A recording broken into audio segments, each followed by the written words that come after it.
s'il a pu avoir l'image d'un homme colérique et irritable, notamment durant certains événements après la disparition de sa mère Élisabeth II, Charles III 74 ans, peut se montrer aussi particulièrement jovial. C'est ainsi qu'il a été vu lors de la réception pour les communautés britanniques d'Asie de l'Est et du Sud-Est au palais de Buckingham le 1er février 2023. À ses côtés, son épouse la reine consort Camilla, répandant aussi sa bonne humeur, mais également la sœur du roi la princesse Anne et son frère, le comte de Wessex Edward. Cette fête qui braque les projecteurs sur des personnalités des communautés britanniques d'Asie de l'Est et du Sud-Est a mis en valeur la superbe Alexa Chung, vedette de 39 ans au Royaume-Uni. L'animatrice, mannequin et créatrice de mode continue d'honorer son statut de femme la mieux habillée du monde que Vogue lui avait décerné en 2009 avec une robe étincelante couleur nude qu'elle a recouverte lors de la soirée d'un élégant blazer noir. Elle était accompagnée à l'événement de son frère Dominic Chung, expert du monde musical.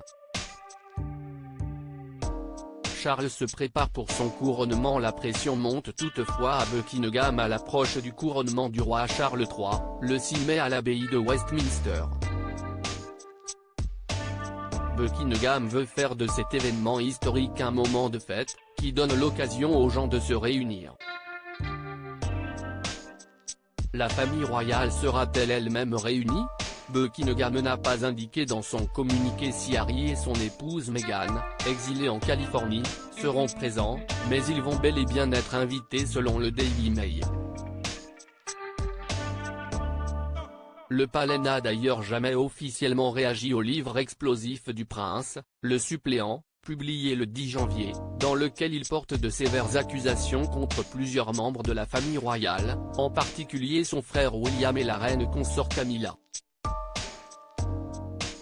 Ces célébrations populaires rappellent celles qui ont eu lieu en juin 2022 pour le jubilé de platine d'Elisabeth, pour ses 70 ans de règne.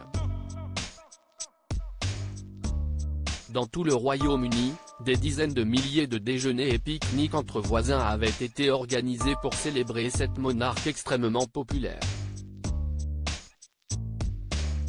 Le lundi 8 mai, qui sera un jour férié, les gens seront encouragés à faire du bénévolat.